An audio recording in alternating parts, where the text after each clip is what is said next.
Hello and welcome to another video of physics for class 12th, and this is chapter 2 and part 2 of this chapter. Okay, it is electrostatic potential and capacitance. Before going into this video, just recall in part 1 we have discussed three topics. One is electric potential energy of a system of two charges, the concept of electric potential and potential difference.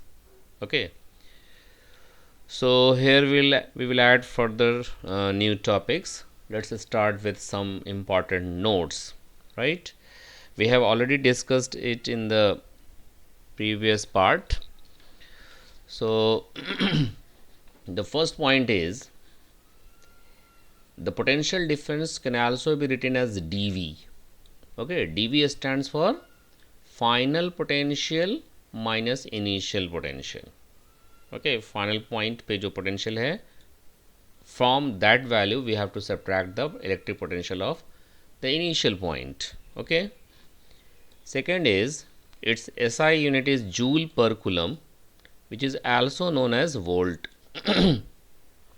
Volt is commonly used unit for electrostatic potential and potential difference.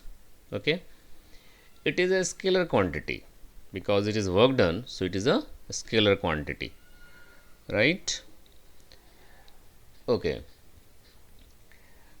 and this is another note and very important note.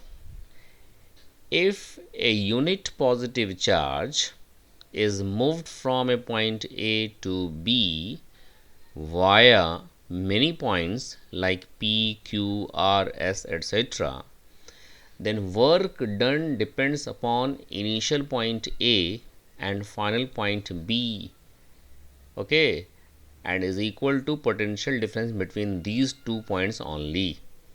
It doesn't depend upon the in between points, the potential of in between points P, Q, R, S, etc.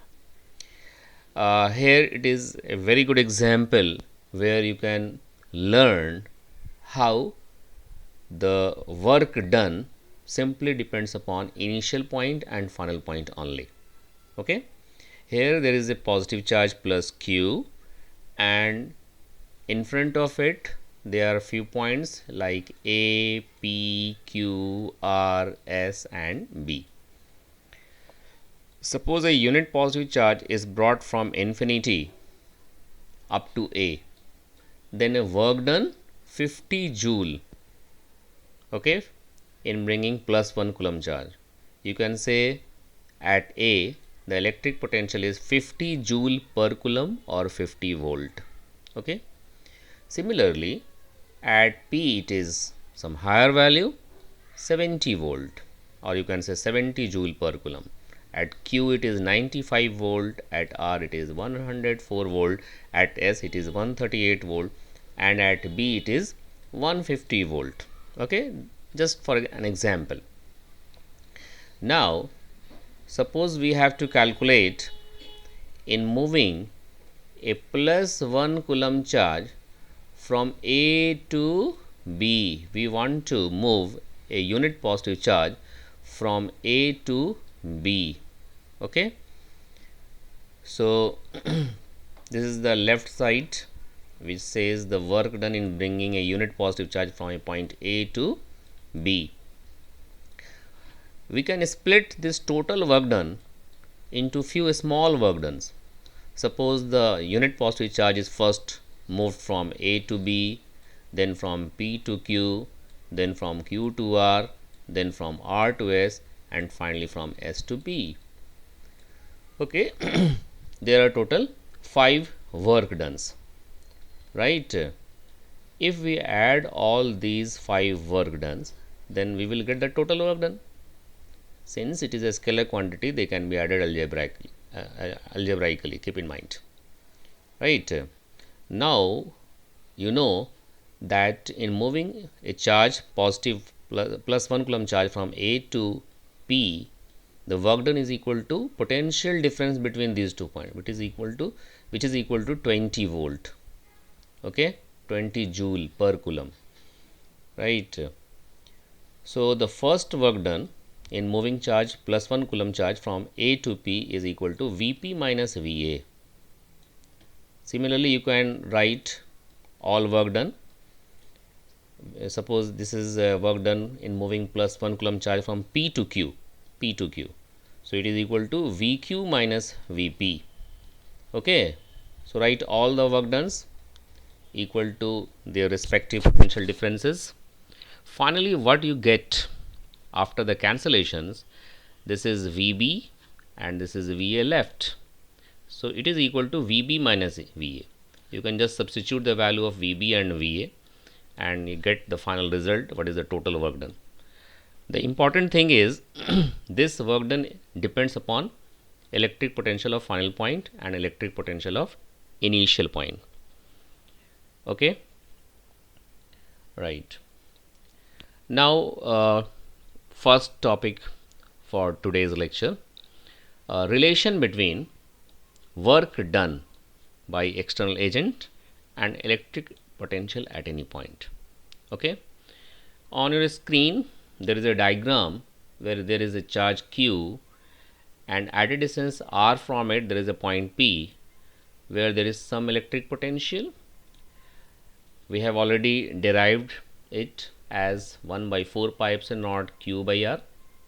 Okay, and this is derived using the concept to bring plus 1 coulomb charge from infinity to this point P.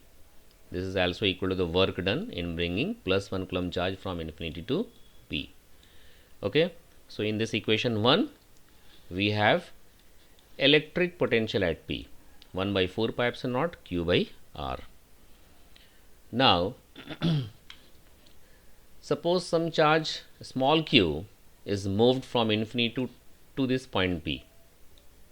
Okay, when some small q charge is moved from infinity to P, there is a work done, and this work done is equal to 1 by 4 pi epsilon naught capital Q small q by R. Okay, so we have two equations now. Equation 2 is the work done in moving one charge from infinity to P, and earlier there was an equation 1 where at such point P there is an electric potential, right? So now we will divide equation 2 by equation 1. So left side becomes Wext by V, and on your right side after cancellation only a small q will be left. Okay, so Wext becomes Qv or V equals to Wext by Q. Okay, from this relation now you are able to find out the SI unit of electric potential, joule per coulomb, right? It is also equal to volt. Okay, these two expressions can be alternatively explained on the next slide. See, this is charge Q, and from infinity this is small charge Q is brought up to point P and this is the work done, equation number 1. We are using one unitary method here, where you can say that since work done in bringing charge Q from infinity to point P is Wext, so work done in bringing plus 1 coulomb charge from infinity to point P is Wext by Q, simple unitary method, Wext by Q. And we know the definition of electric potential as the work done in bringing a unit positive charge. Here we have calculated the work done in bringing plus 1 coulomb charge from infinity. So this is equal to this expression is equal to electric potential at P. So this V becomes Wext by Q, or Wext equals to Qv. From this expression you can also think in a different way, like we have the idea in bringing plus 1 coulomb charge from infinity to the point P, the work done is equal to V. Okay, for every plus 1 coulomb charge in bringing from infinity to point P, the work done is equal to V, the electrostatic potential. Clear? Now if we move charge q, small q, you have to do a work equal to qv, q into v. Clear? For every unit positive charge, the work done is equal to v. Mind it. So in order to bring q charge, small q charge from infinity, the work done should be equal to qv. Clear? This is an alternate method. Now here we are going ahead to find out a relation between work done and potential difference. Okay, the diagram shows what? There is a charge, and in front of this charge there are 2 points A and B. Okay, at one separation R1, another separation R2, like that. There are 2 points. The important thing is there are 2 points A and B, and one charge, a small q, is moved from A to B, right? So definitely some small work is done to move this small q charge from A to B. Okay, just use unitary method concept. Work done in moving charge plus 1 coulomb from A to B is equal to potential difference between these 2 points, that is, it is equal to dV. Clear? So in order to move a charge q from A to B, the work done should be equal to q into Vb minus Va, or q dV. Clear? So this work done equals to q dV, or dV is equal to dW by q. Okay, so this is another relation, and very simple to understand. If you are having potential difference, it is equal to the work done per unit charge. If you are having potential concept, that is also equal to work done per unit charge, but that work done is equal to bringing charge from infinity. In case the left side is potential, the work done is to bring plus 1 coulomb charge from infinity. In case it is potential difference, the work done is equal to moving charges from one point to another point. This is the difference. Okay, okay. Come to this graph. This graph connects chapter 1 and chapter 2. Okay, electric field due to a point charge, we are having 1 by 4 pi epsilon naught q by r square, right? Electric field is inversely proportional to r square. So this black curve shows E is proportional to 1 by r square. Okay, now in second chapter we are having electric potential due to a point charge as 1 by 4 pi epsilon naught q by r. So this V is inversely proportional to r. This blue curve shows V is inversely proportional to r. Okay, so the nature of the graph is same for both, but there is a difference. There is a point of intersection here.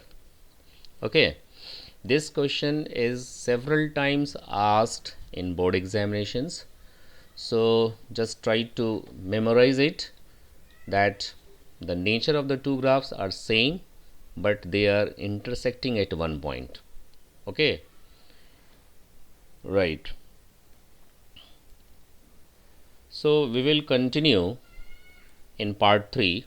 More topics we will cover. Thanks for watching.